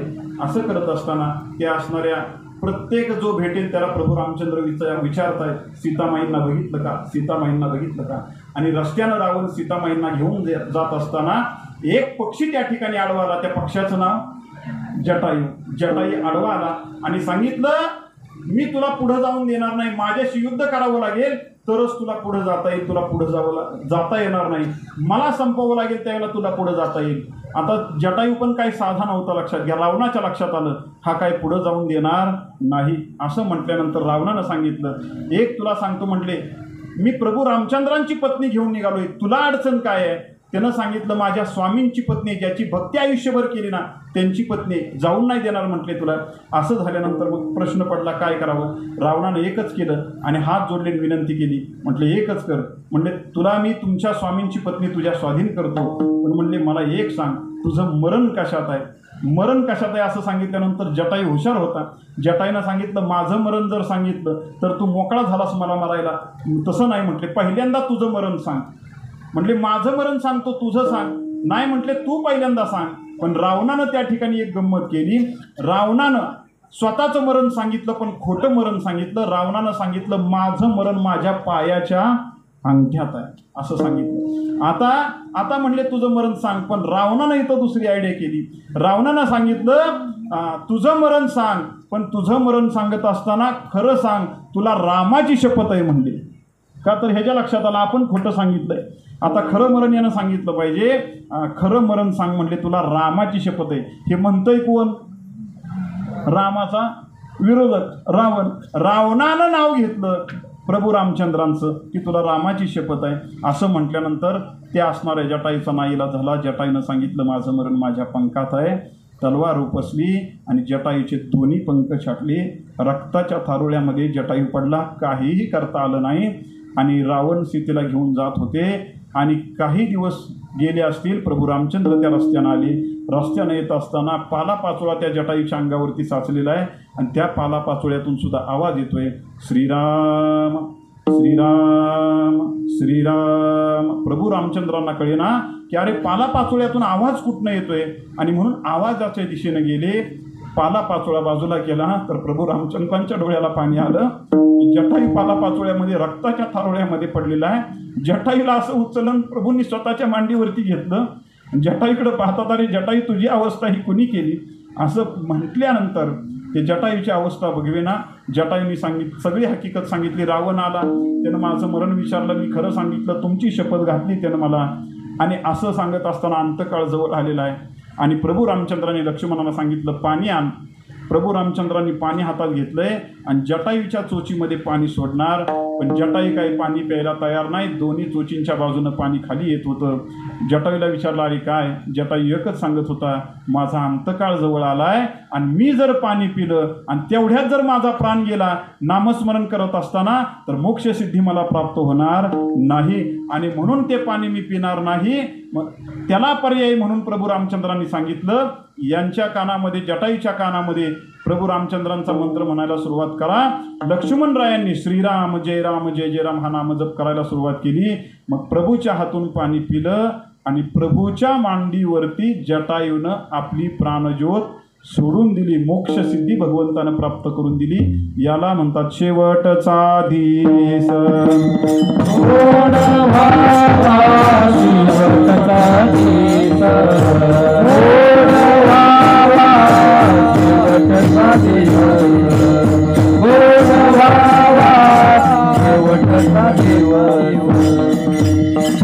कशासाठी अट्टहास केला? फक्त 10 मिनिटं माझ्याकडे आहेत. त्या 10 मिनिटामध्ये अट्टहास कशासाठी? तर शेवटचा दिवस उडवण्यासाठी. मला सांगा, आता एक 6 महिन्यापूर्वी भारताच्या एका भागामध्ये आतंकवाद्यांचा हमला झाला. त्या भागाचं नाव काय? पहलगाम. पहलगाममध्ये हल्ला झाला आणि अनेक नागरिक, निरपराध नागरिक मारले गेले. लक्षात घ्या. पण तुम्हाला सांगू, या भारत देशाला, या महाराष्ट्राच्या मातीला परंपरा अशी आहे की छत्रपती शिवाजी महाराजांच्या काळापासून या मातीला जणू मावळ्यांनी आपल्या रक्ताचा अभिषेक करून ही माती पुन्हा स्वराज्यामध्ये निर्मित करण्याची किमया जर कुणी केली असेल तर या स्वराज्याच्या मावळ्यांनी केली. लक्षात घ्या. आणि तोच वारसा आजही महाराष्ट्रामधील सातारा जिल्ह्यामध्ये जोपासला जातो. मला सांगायचंय तात्पर्य एवढं की बापूंच्या सुद्धा घरामध्ये 2 सैनिक पुत्रांना त्यांनी जन्माला घातलं. आजही आमचे चंद्रकांतराव आणि शशिकांतराव देशाच्या सेवेसाठी आणि थोरले चिरंजीव मातीच्या सेवेसाठी झटत असतात. हे भाग्य काय थोडं आहे का? मला सांगा बरं. दोन्ही चिरंजीव सैन्यामध्ये आहेत आणि मला सांगा, सैनिकाच्या कुटुंबाची अवस्था काय असते हो? मला सांगा, ज्यावेळेला ते भरती झाले असतील आणि पहिल्यांदा घर सोडून ज्यावेळेला जाण्याची वेळ आली असेल ना, त्यावेळेला तुम्हाला एक सांगतो, आई ढसाढसा रडत असते. पण बापाला रडण्यासाठी डोळे नसतात. बाप अंतकरणात न रडत असतो. आईचे डोळे आम्हाला दिसतात पण बाप रडत नसतो. तुम्हाला एक सांगू, अटॅकचं प्रमाण पुरुषांच्या मध्ये का जास्त आहे? का तर महिला व्यक्त होत असतात पण बापाला रडण्यासाठी अंतकरण नसतं. अंतकरण त्याचं पाजरत असतं. ज्यावेळेला ही मुलं पहिल्यांदा जर मिलिटरीमध्ये जात असतील त्यावेळेला बापूंना सुद्धा वाटलं असतील की माझ्या पोटचे गोळे मी देशासाठी समर्पित करतोय. मला सांगा, ज्यावेळेला या भूमीवरती युद्ध चालू होतं आणि घरातला ज्यावेळेला एखादा फोन खणानतो ना, त्यावेळेला त्या सैनिकांच्या कुटुंबाला विचारा की काय अवस्था होत असते. फोन उचलत असताना सुद्धा डोळे भरून येत असतात की कुठला फोन असेल आणि कुठला नाही. तुम्हाला सांगतो, फार लांबच्या गोष्टी सांगत बसत नाही. आपल्या कराड ओढचे संदीप सावंत नावाचे जवान, काय अवस्था असते तुम्हाला सांगतो. गणपतीमध्ये आले आणि गणपतीमध्ये आल्यानंतर 3 महिन्याची मुलगी होती आणि 3 महिन्याच्या मुलीचं बारसं केलं आणि पुन्हा देशी सेवेवरती रुजू झाले. दिवाळीच्या आदल्या 2 दिवसापूर्वी आईला फोन करतोय, आई भरती झाल्यापासून 5-6 वर्ष झालं मी दिवाळीला घरी आलेलो नाही. पण का कुणास ठाऊक आई, मला तुझी खूप आठवण येते. म्हटलं खूप आठवण येते. आई म्हणते, बाळा सुट्टीसाठी अर्ज टाक. आई 5 वर्ष झालं टाकलोय पण सुट्टी मिळाली नाही.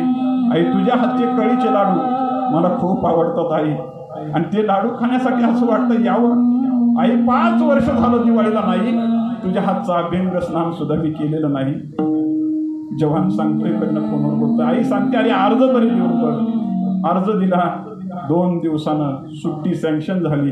आईला फोन करतोय, आई माझी सुट्टी मंजूर झालेली आहे आणि उद्या मी निघतोय. आता संध्याकाळी फोन होतोय आणि त्याच संध्याकाळी आतंकवाद्यांचा हमला होतो आणि आतंकवाद्यांच्या 2 गोळ्या आमच्या सैनिकाच्या हृदयामध्ये घुसतात आणि धारातीर्थी रक्ताच्या थारोळ्यामध्ये पडलेला आमचा सैनिक. आणि त्याच वेळेला फोन घरातला खणानतो आणि दुर्दैव असं की तो फोन आईनं उचलावा आणि तिकडनं सांगितलं जावं, आई साहेब तुमचा एकुलता एक असणारा मुलगा देशासाठी शहीद झाला असं म्हटल्यानंतर कोण खाली पडावा नाही, बेशुद्ध पडावी. अरे ज्या लेकराची दिवाळीसाठी वाट बघत होते त्या लेकराचा असा फोन यावा, याच्यासारखं दुर्दैव माझ्या वाट्याला कुठलं नसावं. आणि म्हणून आम्हाला सांगितलं गेलं, दिल दिया है जान दे वतन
जन्माला आलेल्या प्रत्येकाला जायचंय, जन्माला आलेल्या प्रत्येक माणसाला या दुनियेतून जायचंय, परंतु जात असताना तिरंग्यामध्ये लपेटून जाण्याचं भाग्य फार थोड्याच माणसांच्या वाट्याला येतं मला वाटतंय. असे आमचे शहीद जवान आणि या जवानांच्या सुद्धा प्रत्यर्थ त्यांना साष्टांग नमन. मला सांगा, बापूंची ही दोन्ही मुलं या सैन्यामध्ये कार्यरत आहेत, अजूनही कार्यरत आहेत. मला वाटतंय ज्यांचं आयुष्य देव, देश आणि धर्मासाठी समर्पित झालं त्यांचा शेवटचा दिवस गोड झाला. विठ्ठल विठ्ठल.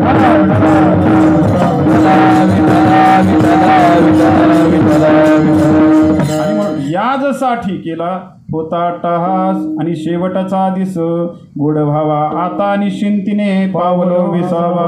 कुंटली धावा तृष्णेचिया, कवतुक वाटे झाली या वेचाचे, नाम मंगळाचे तिणी गुणे, आता निश्चिंतीने पावलो विसावा. कुंटली धावा तृष्णेचिया, विढोपार कुमार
याजसाठी केला होता टहास शेवटचा दिस गोड व्हावा, आता निश्चिंतीने पावलो कुंटलिया धावा तृष्णेचिया, कवतुक वाटे झाली या वेचाचे, कवतुक वाटे झाली या वेचाचे, नाम मंगळाचे तिणे गुणे, आता निश्चिंतीने पावलो विसावा. कुंटलिया धावा तृष्णेचिया, मग तुकोबराय सांगतात, आम्ही ज्याच्यासाठी अट्टहास करतो, परमार्थ करतो, तो मोक्ष आहे ना, ती मुक्ती आहे ना, ती आमच्या घरी नोवरी म्हणून येते. अभंगाचा शेवट. तुका म्हणे मुक्ती भरणी नोवरी, तुका म्हणे मुक्ती भरणी नोवरी, तुका म्हणे मुक्ती भरणी नोवरी, तुका म्हणे मुक्ती भरणी नोवरी.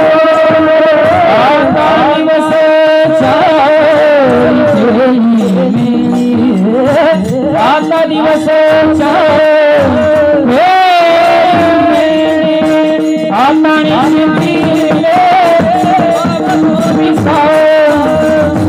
आता दिवस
ज्ञानेश्वर माऊली,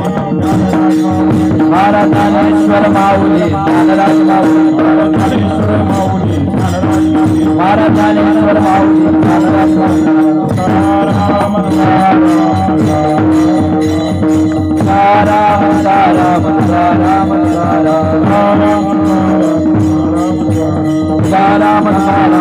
राम किंबहुना तुमचे केले धर्मकीर्तन हे सिद्धीस नेले, तेथ माझे चिवरले पायी कपन, करवली तैसी केली कटकट, वाकुडे का नीट देव जाणे, उडेले भंडार धन्याचा तो माल, मी तव हमाल भारवाहे, तरी न्यूनते पुरते अधिकते सरते, करुणी घ्यावे तुमते विणवितसे. झालेली कीर्तनरूपी सेवा बापूंच्या चरणी समर्पित करतो. शेवटची 5 मिनटं फक्त माझ्यासाठी आता द्या. 12 वाजून 5 मिनटं झालेली आहेत. 5 मिनटानं आपण कीर्तनाचा समारोप करून फुलं टाकणार आहोत. गेल्या वर्षी याच तिथीला बापूंचं देहावसान झालं आणि आजच्या या वर्षश्राद्धाच्या निमित्तानं कीर्तन सेवेचं आयोजन व्हावं अशी त्यांच्या 3ही मुलांची इच्छा.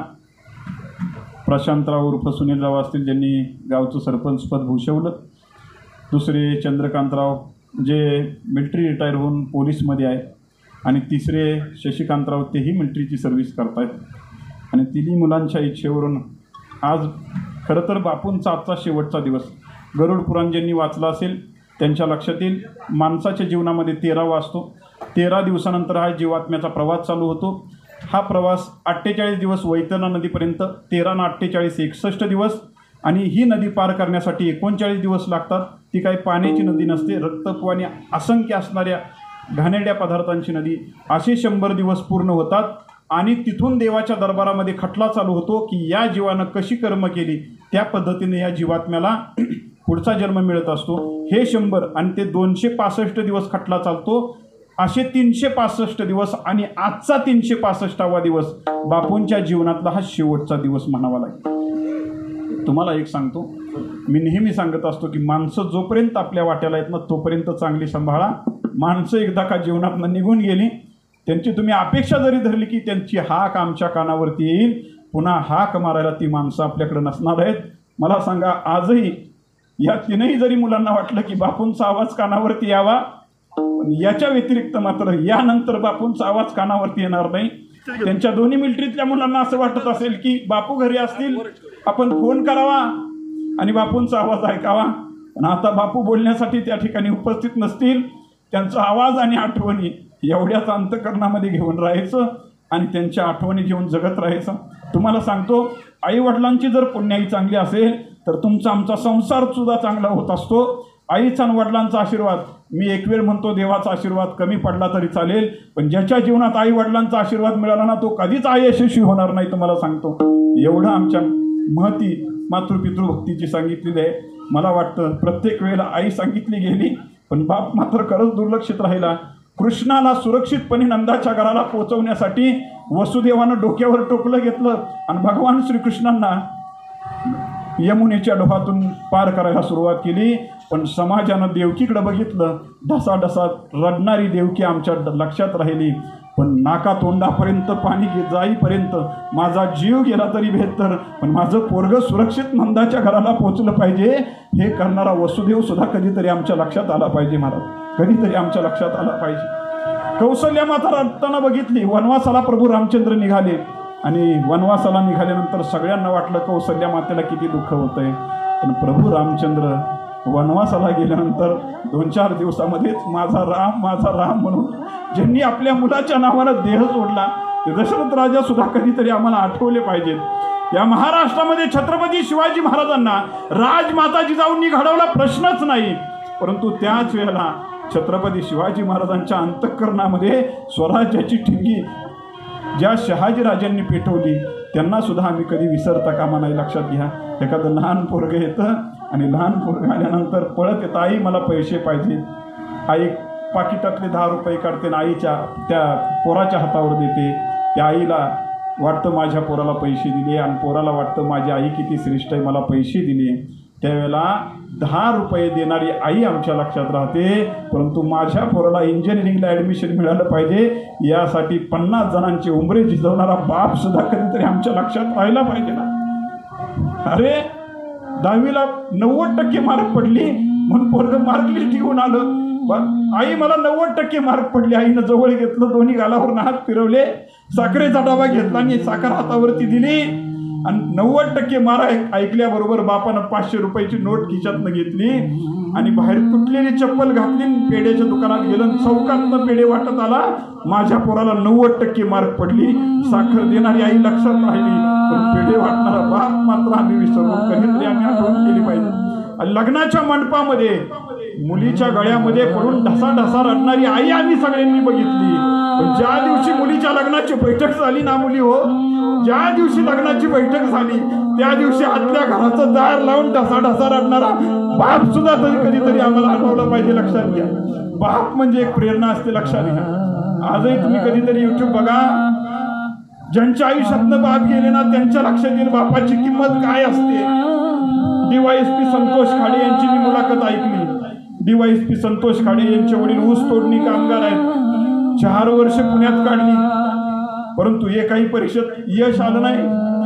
डिप्रेशनमध्ये गेले. कुणाशी बोलावं प्रश्न पडला. फोन काढला आणि ऊस तोडणी करणाऱ्या बापाला फोन लावला. म्हणले बाबा 4 वर्ष झाली परीक्षा देतोय, एकाही परीक्षेमध्ये यश आलं नाही. मला वाटत नाही मी तुमची इच्छा पूर्ण करू शकेन. तुमच्या लाल दिव्याच्या गाडीत नेण्याचं स्वप्न माझ्याकडून पूर्ण होईल असं वाटत नाही. त्याला वाटलं बाप आता उलट बोलेल. तिकडनं आवाज आला बापाचा, बेटा काही काळजी करू नकोस, तुझं जीवन चांगलं व्हावं. पुन्हा अपंग असणारा बाप 30 वर्ष झालं कोयता घेऊन ऊस तोडतोय, तुझ्यासाठी अजून 5 वर्ष कंबर कसेल. पण बाळा माझे डोळे मिटायच्या, तू लाल दिव्याच्या गाडीतनंच आला पाहिजे, शेवटची इच्छा माझी पूर्ण कर. आणि बापाच्या त्या शब्दांनी किमया केली. आज संतोष खाडे DYSP होऊन गावात आले. मला सांगा त्या बापाच्या प्रेरणेची थाप नाही तर काय आहे मला सांगा. म्हणून जीवनामध्ये बाप असला पाहिजे. एक शेवटचं वाक्य सांगतो आणि सेवेला समारोप करतो. जीवन जर चांगलं व्हायचं असेल ना तर एक गोष्ट सांगतो, आमचा संसार जर चांगला व्हायचा असेल आणि आमचा प्रपंच जर चांगला व्हायचा असेल, आम्हाला जर परमार्थ चांगला करायचा असेल तर आम्ही आमच्या पापाला घाबरलं पाहिजे, आणि संसार जर चांगला व्हायचा असेल तर आम्ही आमच्या बापाला घाबरलं पाहिजे. तर या दोन गोष्टी आमच्या जीवनामध्ये साध्य होतील एवढं बोलतो आणि झालेली कीर्तनरूपी सेवा बापूंच्या चरणी समर्पित करतो. संपूर्ण लाड परिवाराला धन्यवाद देतो की इतक्या चांगल्या पद्धतीनं बापूंच्या पुण्यस्मरणाचं आयोजन या ठिकाणी आपण केलं. आमचे रायबा सरकार असतील, विकास केंद्रे असतील, संभाजी केंद्रे असतील, सगळी मंडळी असतील, आमचे मामा असतील, सगळ्यांच्या चरणी सेवा समर्पित करतो. आमचे मृदंगाचार्य असतील, गायनाचार्य, टाळकरी मंडळी सर्वांच्या वतीनं बापूंना भावपूर्ण श्रद्धांजली व्यक्त करतो. फक्त हरिसंकीर्तनच या कार्यक्रमाच्या निमित्तानं ठेवलेलं नाही, तर सामाजिक उपक्रमसुद्धा राबवले जावेत यासाठी मुळातच आमच्या सरपंचांचा पिंड तसा आहे सामाजिक वृत्तीचा, आणि म्हणून सर्व विद्यार्थ्यांना वह्यांचं वाटप प्रातिनिधिक स्वरूपामध्ये काही विद्यार्थी या ठिकाणी येतील. कीर्तन संपल्यानंतर त्यांना वही वाटपाचा कार्यक्रम होईल. राहिलेल्या सगळ्या वह्या शाळेमध्ये विद्यार्थ्यांना दिल्या जातील. त्याचबरोबर पारायण मंडळ कटापूर, या पारायण मंडळ कटापूरला या लाड कुटुंबियांच्या वतीनं भगवंताची एक आठवण आणि भगवंताचं एक परमार्थिक साहित्य म्हणून विण्याचं प्रदान या ठिकाणी करण्यात येणार आहे. विनासुद्धा या ठिकाणी भजनी मंडळाला, आपल्या पारायण मंडळाला देण्यात येणार आहे. अशा दोन उपक्रमांचं आयोजन या ठिकाणी केलेलं आहे.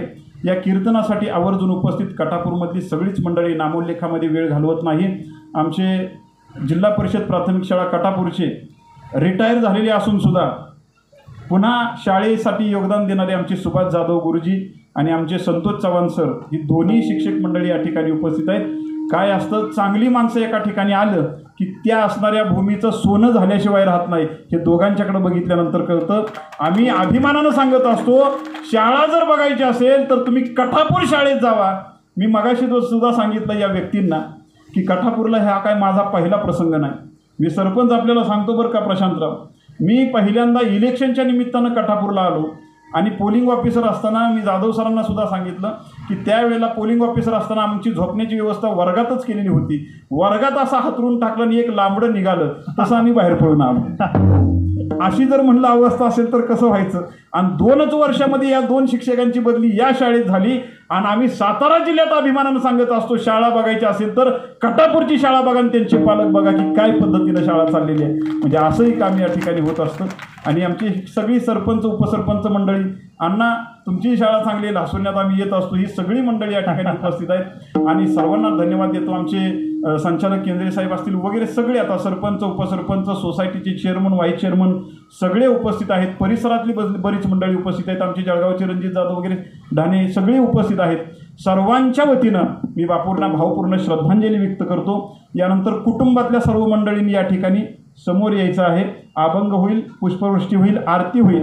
आरतीनंतर हे 2 कार्यक्रम होतील. तोपर्यंत जागा कोणी सोडायची नाही. कुटुंबातल्या सर्वांनी प्रतिमेच्या समोर या अभंग बहिणी वगैरे त्यांच्या घरातली जे सगळे आहेत ना त्या सगळ्यांनी आम्ही जातो तुम्ही कृपा असू द्यावी, आम्ही जातो तुम्ही कृपा असू द्यावी, आम्ही जातो तुम्ही कृपा असू द्यावी. सफरा सांगावी विनंती माझी, सफरा सांगावी विनंती माझी. वाढ वेळ झाला उभा पांडुरंग, वाढ वेळ झाला उभा पांडुरंग. वैकुंठात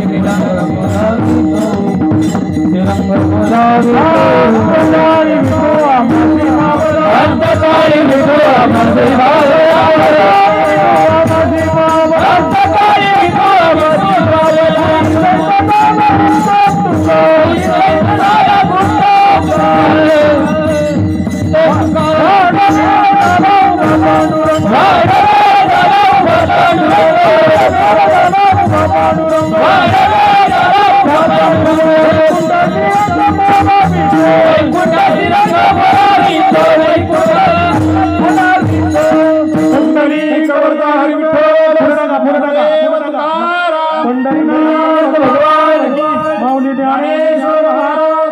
जगद्गुरु तुकाराम महाराज की जय.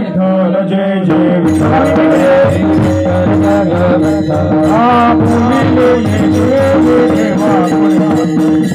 क्षमा अपराध महाराज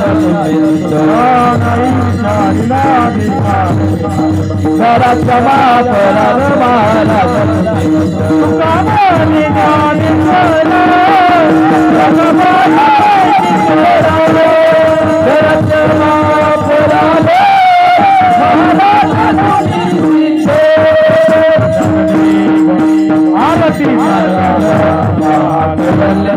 सेवती साधू संत वेगळा माझा आरती ज्ञान राजा गोपले ज्ञान जगी अवतर भगवंत आरती ज्ञान राजा महाकवल्य तेजा सेवती साधू संत मनो वेगळा माझा आरती ज्ञान राजा आपले बोले विश्व ब्रह्मांड राम जराधरी जगणी मस्तक ठेवले आरती ज्ञान राजा महाकवल्य तेजा सेवती साधू संत मनो वेगळा माझा आरती ज्ञान राजा आरती तुकाराम स्वामी सद्गुरु रामा कृष्णानंद मूर्ती दाखव्या तुकाराम राघवे सागरात शान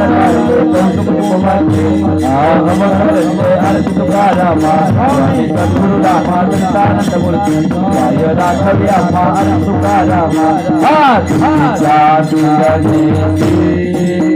ब्रह्म तू काशी मनो निरामेश्वरी मनो निरामेश्वरी साई मस्तक ठेविले आरती तुकाराम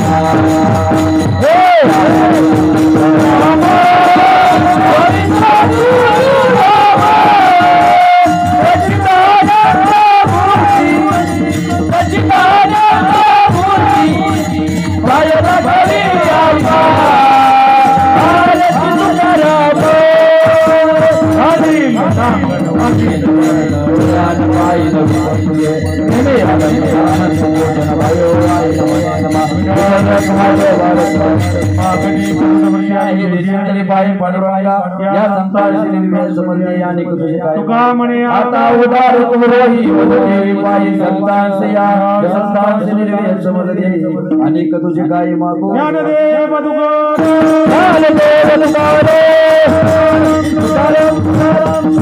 कुंडली गौरी हरि